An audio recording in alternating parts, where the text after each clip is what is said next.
Welcome back to the Countdown with Dean Kirk. It's Monday night, and it's time to get down at number 5, some jam records. It rocks the house. Alexander O'Neal with Fake, a song that you can listen to on the radio and you club out to this record. Wasn't played enough on the radio on the CHR stations, the contemporary hit stations, but I'll get into that maybe just a little bit in just a few minutes. Fantasy Playlist, August 29th, 1987. We are in the top 5. Alexander O'Neal leading the way with Fake. Alexander O'Neal, originally from Natchez, Mississippi, but he moved to Minneapolis when he was 20 years old. He joined a cover band called the Mystics. And afterward, he moved around quite a bit. He went to Las Vegas. He went to New Orleans. He went to Los Angeles. But in 1977, he returned to Minneapolis, and he hooked up with future producers Jimmy Jam and Terry Lewis, and he met Prince, and all three of them encouraged him to pursue a singing career because the guy could sing. And he joined a band. Alexander O'Neal, he played the band, and then he joined another band called Flight Time. Flight Time, and that band was Jimmy Jam and Terry Lewis and a fellow named Monte Moore, M-O-I-R, I believe is how you pronounce his last name. And but he had some kind of issue with Prince, though, a disagreement with Prince. He left the band. Alexander O'Neal left the band, and he was replaced. Guess who replaced him as a singer, lead singer of Flight Time? Morris Day! That's right, Morris Day. Remember the song Oak Tree back in 1985, 86? And then he did Fishnets, back in 1988. And if I remember correctly now, Flight Time sort of evolved or later became the group The Time, or maybe Jimmy Jam and Terry Lewis, they joined a group called The Time, and they had those dance floor filler-uppers with Jungle Love, and remember The Bird. The Bird was bad, baby. Bad Mama Jamming Records right there. And, well, anyway, so here's the thing. After his stint with The Time, Alexander O'Neal, he created a rock and roll band. A black rock and roll band called Alexander. And they did covers of the Rolling Stones. They did covers of Def Leppard. This would be in the early 80s, maybe early to mid 80s. And the way Alexander O'Neal explained it, because a black rock and roll band was pretty unusual, period.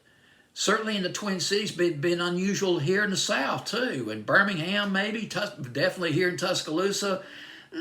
Maybe not so much Atlanta. I don't know about Atlanta. But anyway, the way Alexander O'Neal explained it, he wasn't fazed by all this, doing rock and roll, because, as far as he was concerned, blacks created rock and roll in the first place. And he said that, I don't want to do the quote-unquote thing, I'll just paraphrase him.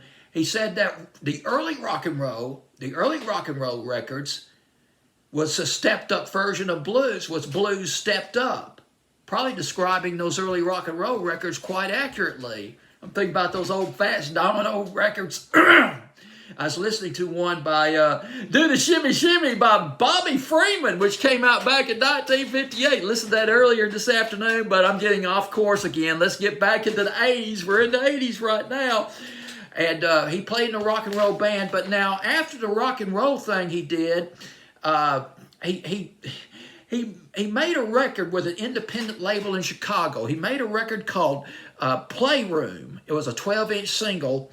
And then, 1984, he signed with Taboo Records, Jimmy Jam and Terry Lewis. He teamed up with Jimmy Jam and Terry Lewis, and they would become his producers. And Jimmy Jam and Terry Lewis, of course, they knew Alexander O'Neal. They'd been in that band Flight Time with him, and they went back some years, all the way back to 1977, 1978. Those early days of Flight Time and Prince and Morris Day and all throwing down back in the day.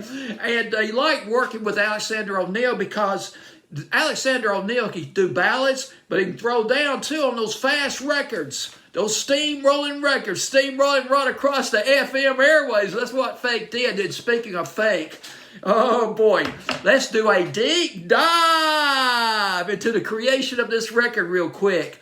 It was, now the record was produced by Jimmy Jam and Terry Lewis. Written by Jimmy Jam and Terry Lewis. Jimmy Jam, he was listening to a beat. He was listening to a drum pattern.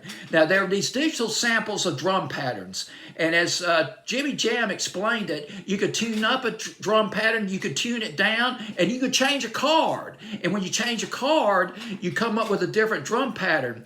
He's listening to a drum pattern. But it was not for Fake, it's for another song, but the drum pattern sounding off. It sounded off. It wasn't right. He was looking for a bright, a high-pitched drum pattern. But this drum pattern had a low, rumbly feel to it. And apparently it occurred to him that he accidentally or by mistake put in a wrong drum pattern. But he was taken with this drum pattern. This thing rocked. There's something about this drum pattern. That low end, it just rumbled. He put a bass line on top of it. And boy, that thing, it was totally dope after that. Totally dope track. Terry Lewis comes in the next day. Jimmy Jam goes, man, I got something. I got a great music track. Take a listen to it. I think it's pretty cool. And Terry Lewis listens to this drum track and throws some lyrics, throw some lyrics. He wrote some lyrics, and Alexander O'Neal laying down his powerful, soulful vocals right into the, man, he was really striding on this record too. Threw his vocals on this red hot melody, drum pattern, music bed, and there you go, my friend. You got Fake, the song Fake, at number 5 on my fantasy playlist of August 29th, 1987.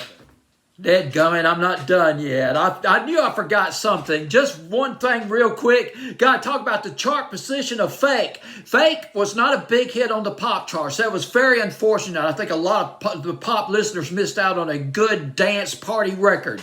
But went to number 1 on R&B for 2 weeks. On Billboard's Hot 100, got up to about number 25. Respectable, but not really high enough. This song should have gone at least top 10 on the pop charts. It could have done it easily, but the FM stations and CHR contemporary hit radio stations, and I'm not talking about the R&B radio stations, I'm not talking about the hip-hop radio stations, I'm just talking about just straight top 20, top 30 contemporary hit radio stations. They were very, well, they either did not embrace this record, or when they did embrace it, it was only because it was getting into the top 40 and they just grudgingly added to their playlist. But it just wasn't enough to get it to the top 10. That's a shame, too. But hey, I showed love for this record, though. Oh, gotta mention, though, Night Tracks, though. Night Tracks, they played the hell out of this record. They sure did. They thank God for Night Tracks, because they were colorblind. That's one of the beauties of Night Tracks. They'd play all these jam records you don't hear on the CHR radio stations. I remember when they played a video by Jesse Johnson? I think one of Prince's proteges. Played a sort of a slow jam record of his back in 1985. But I got to stop this reminiscing. Got to put this video to an end. But anyway, once again, I showed the love for the record Fake. Alexander O'Neal at number 5 on this fantasy playlist, August 29th, 1987.